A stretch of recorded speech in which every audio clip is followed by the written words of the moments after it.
नमस्ते, हमारी YouTube channel में सबका स्वागत है। अब आंगनबाड़ी बहनों नहीं चलेगी मनमानी, हमारी, आपकी, उनकी, किसी की भी मनमानी नहीं चलेगी।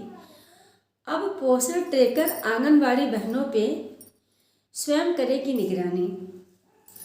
कैसे निगरानी कर रही है? हालांकि मानदेय बहुत कम है, काम बहुत ज़्यादा है और सारे अपडेट हम आंगनबाड़ी बहनों के लिए ही आ रहे हैं।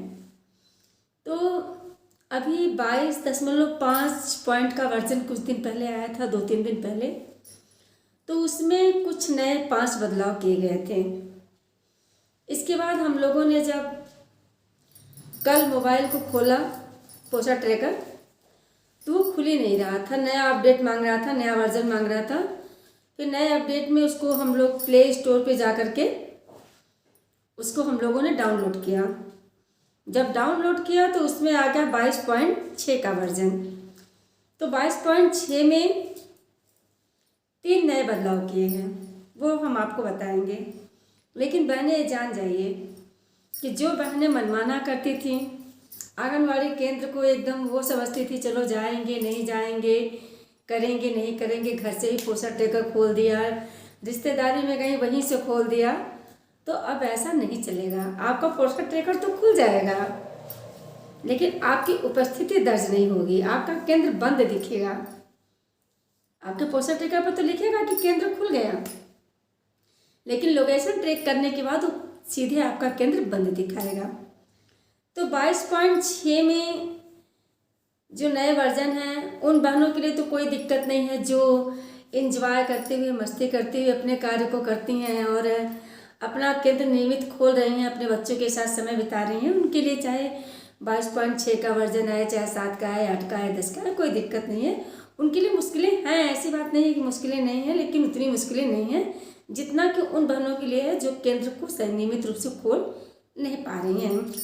तो इसमें हम आपको बताते हैं कि इसमें 3 बदलाव कौन कौन से हैं। तो सबसे पहले है कि जब हम पोषण ट्रैकर को खोलते हैं तो उसमें पहले था कि हम पिक्चर नहीं भी अपलोड करते थे, पिक्चर नहीं भी खुलता था, लेकिन बच्चों की उपस्थिति जब हम भरते थे तो वो भर जाता था। लेकिन अब ऐसा नहीं है।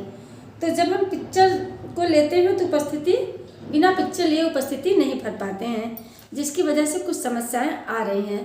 उसमें थोड़ा बहुत सुधार वो किया है पहले में। दूसरा है, जो हम लोग पिक्चर ले रहे थे, बच्चों का काउंटिंग कर रहा था। पहले बच्चों का काउंटिंग वो क्या कर रहा था, हेड काउंटिंग कर रहा था, बच्चों के सिर को काउंटिंग कर रहा था कि आपके केंद्र पे कुल कितने बच्चे शो कर रहे हैं। तो उतने बच्चे जब शो करते थे वो काउंटिंग ऑनलाइन हो जाती थी।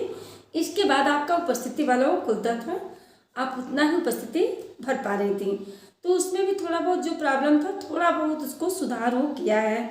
तीसरा है, जब तक हम लोग पिक्चर नहीं ले रहे थे और हाजिरी नहीं बन पा रही थी, तो बच्चों में उसमें कुछ बदलाव किया है।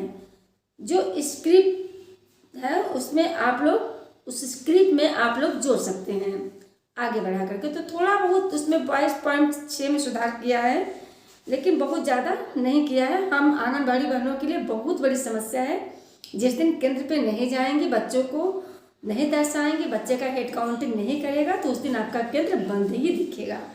तो इसलिए बहनों, जो लोग मनमाना करती थी, जो लोग केंद्र नहीं चलाती थी, वो अपने केंद्र पर नियमित जाए, केंद्र संचालन करें, नहीं तो उस दिन उनकी हाजिरी नहीं बन पाएगी। और सबसे बड़ी बात यह है कि जैसे पहले था तो उपस्थिति में लोग 30 बच्चे, 35 बच्चे, 40 बच्चे, 28 बच्चे, 20 बच्चे नहीं जा रहे हैं तो लोग भर देते थे, लेकिन अब ऐसा नहीं है। अगर आप ऐसी गलती करेंगे तो आपको स्पष्टीकरण भी मिल सकता है, और गलती नहीं करेंगे तो प्रोत्साहन राशि भी मिल सकती है।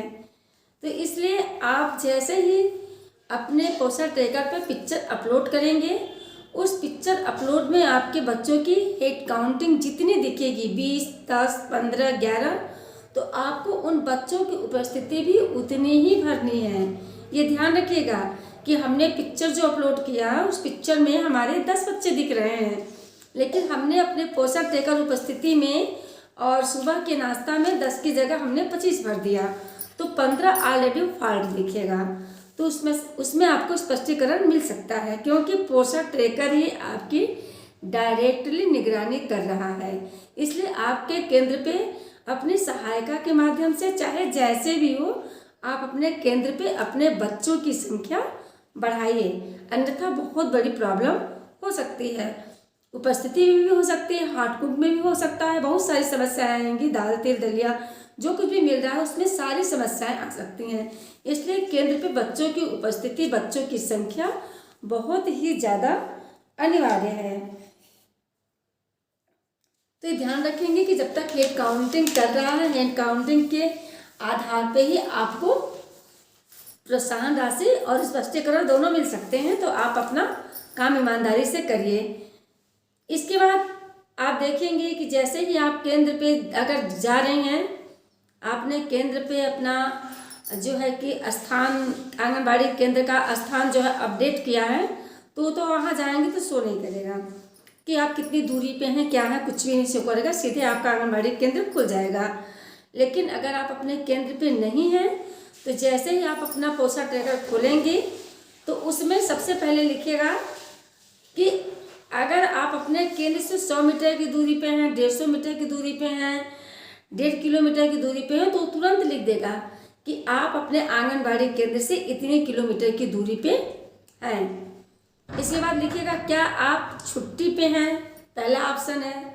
दूसरा ऑप्शन उसमें दे रहा है कि क्या आप किसी ऑफिशियल कार्य के लिए कहीं बाहर तो नहीं गए हैं। तीसरा ऑप्शन देगा कि क्या आप किसी चार्ज की ड्यूटी पे तो नहीं हैं। चौथा ऑप्शन देगा क्या आप अपने नेटवर्क एरिया से आप बाहर हैं। तो उसमें 4 ऑप्शन आपके दिखने लगेंगे। तो इसलिए जब भी आप अपना पोषण ट्रैकर खोलें तो आप अपने केंद्र पे जा कर के खोलें, अपने केंद्र के स्थान को अपडेट कर लें, ताकि आपका सीधे सीधे केंद्र खुले और पता चले कि आप अपने केंद्र पे हैं। बाकी आगे की जो गतिविधि होगी, जो भी योजनाएं होंगी, मैं आपको नेक्स्ट वीडियो में लेके ज़रूर आऊँगी। इसके साथ साथ मैं यही कहना चाहूँगी कि बहनों, दाम तो बहुत कम है लेकिन काम बहुत ज़्यादा है। लेकिन जब हम लोगों ने फार्म भरा था तो शायद इसी दाम कम पे ही भरा था, लेकिन हम उन बच्चों के साथ विश्वासघात क्यों करें जो 30, 35, 40 बच्चों का भविष्य हमारे साथ जुड़ा हुआ है। तो जब भी हमको कोई फील्ड का कार्य नहीं है तो हम अपने आंगनबाड़ी केंद्र पे जाएं, उन बच्चों के साथ समय बिताएं, अपना केंद्र संचालन करें, अपना कार्य करें। तकलीफ तो कहीं ना कहीं सबको है कि सबका बढ़ रहा है, हम लोगों का नहीं बढ़ रहा है, लेकिन क्या किया जाएगा। अपनी जो ड्यूटी है, अपनी ड्यूटी को हम लोग ईमानदारी से करें, ताकि हम किसी पे अपनी उंगली उठा सकें, कोई अन्य विभाग का व्यक्ति हमारे पे उंगली न उठाए। क्योंकि अगर हमारा स्वाभिमान जिंदा है, ज़मीर जिंदा है, तो हम सब जगह अपनी बातें रख सकते हैं, अपनी समस्याओं को रख सकते हैं। लेकिन जब हम खुद कार्य नहीं करेंगे, अपने कार्य के प्रति हम खुद जागरूक नहीं रहेंगे, तो फिर हम किसी से और बातें क्यों अपेक्षा कैसे कर सकते हैं। बाकी आप लोगों को हमारी वीडियो कैसी लगी, अगर अच्छी लगी हो तो लाइक कमेंट शेयर जरूर करिएगा। मिलते हैं नेक्स्ट अगले वीडियो में। नमस्ते।